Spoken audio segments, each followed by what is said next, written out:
Son las 7:26. Les hemos estado hablando de un estudio de la Universidad Nacional que evidencia la importancia de la buena ventilación en las aulas para evitar el contagio. Tatiana Gordillo está con los investigadores que están midiendo el aire ya con ventilación. ¿Cómo es eso, Tatiana?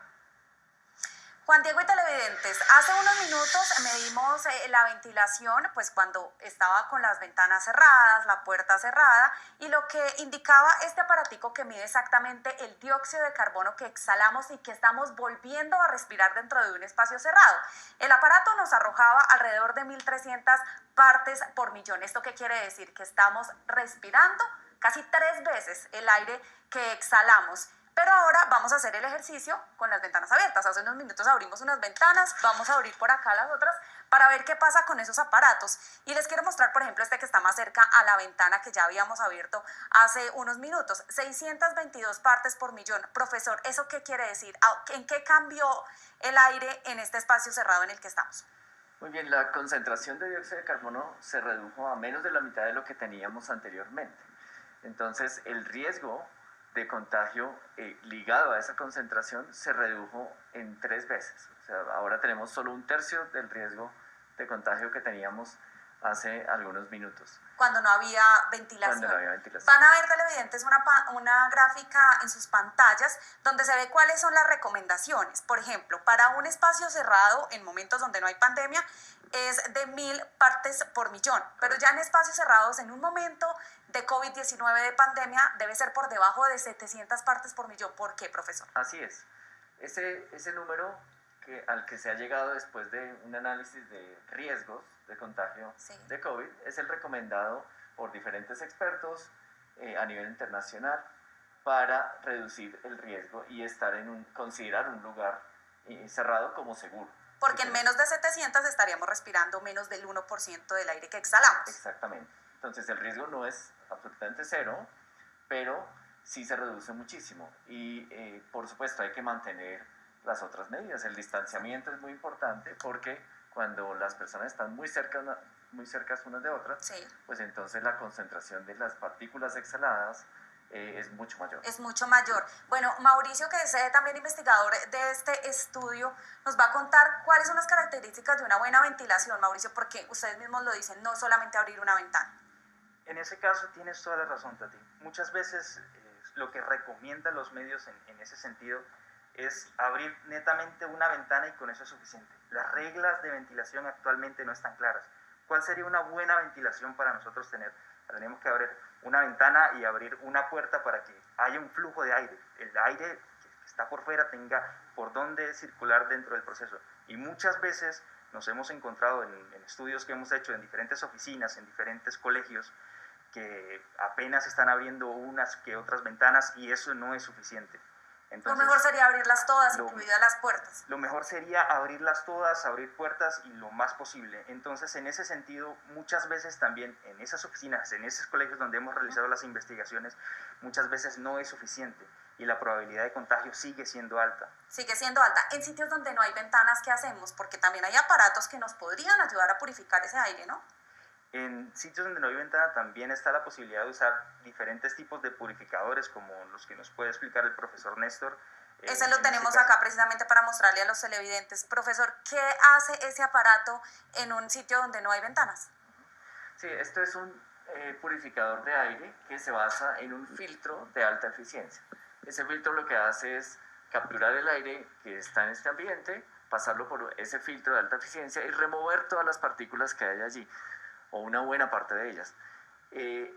Dentro de esas partículas que filtra están las que han sido expiradas y pueden contener el virus. Entonces es un equipo auxiliar y sobre todo en el caso que no podamos tener una buena ventilación o en caso, por ejemplo, para mantener también el confort térmico, porque abrir todas las ventanas en su totalidad pues puede generar una falta de confort térmico. Entonces, es una medida complementaria, pero no es indispensable en todos los casos. Es sobre todo necesaria cuando hay dificultades para hacer la ventilación. Profesor, ¿ustedes recomiendan entonces que en los protocolos de las aulas escolares, ustedes como Universidad Nacional, como investigadores, pues incluyan este tipo de medidas de la buena ventilación? Sí, es urgente que esos protocolos de los ministerios de salud, de educación, incluyan la ventilación y ojalá también los mecanismos para medir esa calidad de la ventilación, de manera que los colegios puedan saber ciertamente si sus espacios son de bajo riesgo de contagio del virus. Ya para finalizar, Mauricio, ustedes como investigadores de esto tan importante, pues también se están ofreciendo para que las universidades, las aulas, los jardines, los colegios puedan tener esta medición. Sí, claro que sí, Tati, con todo gusto estamos en contacto. Esto es un desarrollo académico, un desarrollo de trabajo social para mejorar en esta lucha contra la pandemia. Entonces, en ese caso ofrecemos total ayuda, vamos a los colegios a realizar mediciones, a las oficinas, y lo que le mostramos a la gente es eso.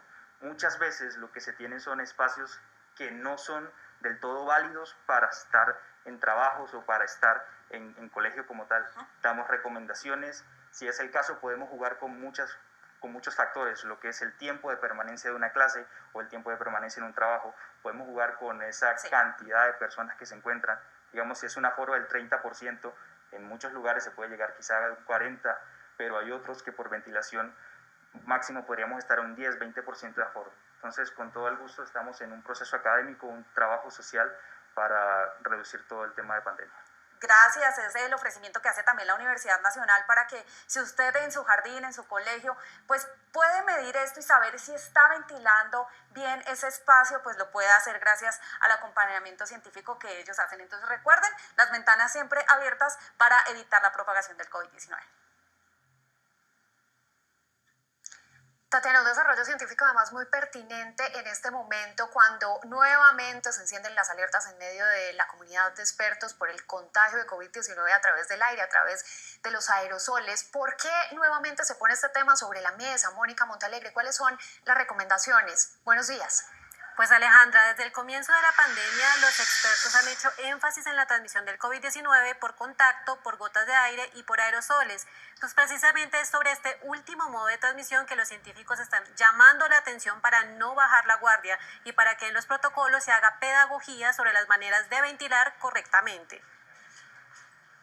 La transmisión del COVID-19 por el aire es una de las formas predominantes de contagio, así lo advierte en su editorial la revista Nature, una de las publicaciones científicas más importantes del mundo. Los esfuerzos deben enfocarse en prevenir el contagio, mejorando la ventilación e instalando purificadores de aire que hayan sido probados rigurosamente. También se debe insistir en las mascarillas y el distanciamiento. Explica que los países se han concentrado en medidas para evitar la transmisión por superficies y han dejado de lado la importancia que juegan herramientas como la ventilación. La OMS reconoce la importancia de este modo de transmisión.